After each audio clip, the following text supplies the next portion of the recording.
جان تھوڑی ہے، یہ سب دھواں ہے، آسمان تھوڑی ہے، سبھی کا خون ہے شامل یہاں کی مٹی میں، کسی کے باپ کا ہندوستان ماشاء اللہ۔ مفتی عبدالعظیم صاحب سے گزارش کرتے ہیں کہ وہ آئیں اپنے خیالات کا اظہار فرمائیں۔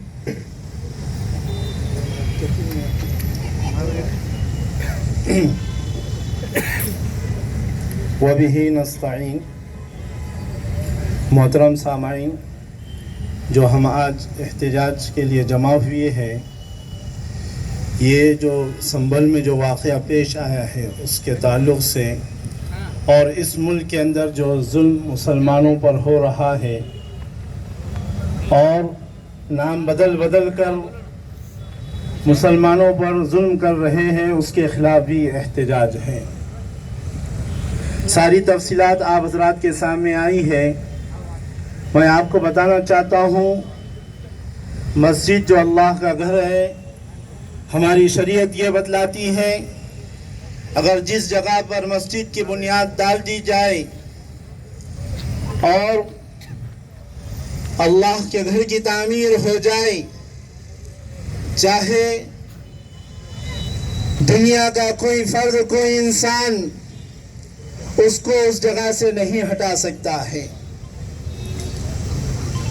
دوسرے مذہب والے تو دور کی بات، مسلمان بھی چاہے جس نے وہ جگہ دیا ہے، جس نے وقف کیا ہے، وہ بھی ذرہ برابر بھی اس جگہ میں تصرف نہیں کر سکتا ہے۔ یہ وقف للہ ہے، اللہ کے لیے مساجد وقف ہوتے ہیں اور قیامت تک مسجدیں وہی جگہ پر رہتی ہے۔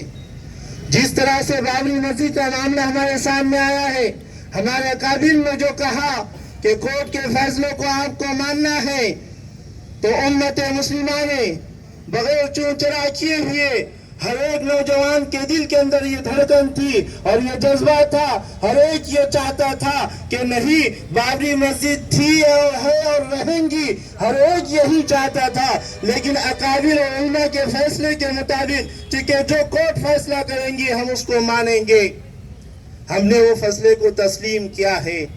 ہمیں معلوم ہے کہ جب آستھا کی بنیاد پر کورٹ نے فیصلہ دیا ہے، کورٹ بھی اس بات کو مانا ہے کہ بابری مسجد وہاں پر تھی، بابری مسجد کو گرا کر وہاں پر گرایا گیا ہے، لیکن پھر بھی ہم نے صبر کیا ہے، ہمارے نوجوانوں کو روکا ہے کہ آپ کو ماننا پڑے گا۔ اور انہی کے جس کو وہ مانتے ہیں جو چڈی والے ہیں، کہ بڑا چڈا جو ہے چڈی والوں کا، اس نے یہ کہا تھا کہ اب رام مندر وہاں پر ہمارے حق میں فیصلہ آ گیا، وہاں رام مندر بنیں گی، اب اس کے بعد کوئی مسجدوں کے تعلق سے آپ کورٹ کے اندر پیٹیشن دائر نہیں کریں گے، کوئی معاملہ نہیں اٹھائیں گے۔ پھر کیا ہو گیا یہ دوسرے چڈی والوں کو کہ اپنے چڈے کا نہیں مان رہے؟ تو اس لیے ان سے میری یہ گزارش ہے کہ ایک طرف تم یہ کہتے ہیں کہ آپ دوسرے مسجدوں کے بارے میں انکوائری مت کرو، پیٹیشن دائر مت کرو، اور ایک قانون بھی ہے کہ 1947 کے اندر جو جس حال میں مندر اور مسجد اور درگاہیں جس حال میں موجود تھی وہ اسی حال میں رہنی چاہیے، اسے کوئی ہاتھ نہیں لگا سکتا ہے۔ پھر کیا بات ہے گیان وادی کے مسجد کے معاملے میں آپ نے کورٹ نے یہاں پر تہہ خانے کے اندر پوجا کی اجازت دے دی ہے، اور اسی طرح سے ہردوانی کے اندر مسجد اور مدرسے کو شہید کیا گیا ہے۔ یہ کیا ہو رہا ہے؟ یہ اس لیے ہو رہا ہے کہ ہم خاموش بیٹھے ہیں۔ ہم جس طرح سے لڑائی لڑنا ہے اس طرح سے ہم لڑائی نہیں لڑ رہے ہیں، جس طرح سے ہمیں دفاع کرنا ہے اس طرح سے دفاع نہیں کرنا ہے۔ یہ جو لوگ ہیں یہ ہمیں اس بات پر لوگوں کو بہکا رہے ہیں اور لوگوں کے ذہن خراب کر رہے ہیں فتویٰ اور بھگوے کے نام پہ۔ ان کو کیا معلوم کہ فتویٰ کیا چیز ہوتی ہے؟ آپ نے فتوے کی طاقت نہیں دیکھا ہے۔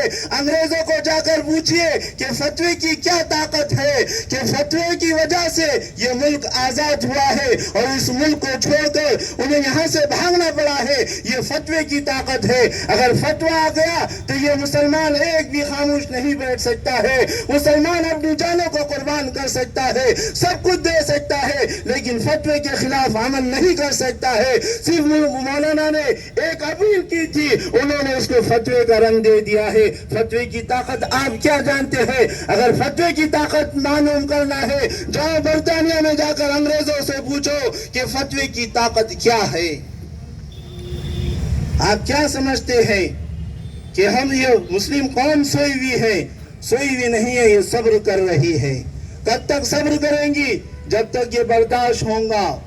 اور جب ان کے رہنما اور علماء صبر کی کہیں گے, جب بات اگر حق لینے کی بات آ جائیں گی تو پھر ان کو کوئی نہیں روک سکتا ہے, کوئی نہیں روک سکتا ہے. میں یہی کہنا چاہتا ہوں پولیس ڈپارٹمنٹ کو اور حکومت کو کہ سنبھل کے اندر جن معصوم نوجوانوں کو 17 سال کے بچے کو گولی ماری گئی ہے, کیا جرم تھا اس کا؟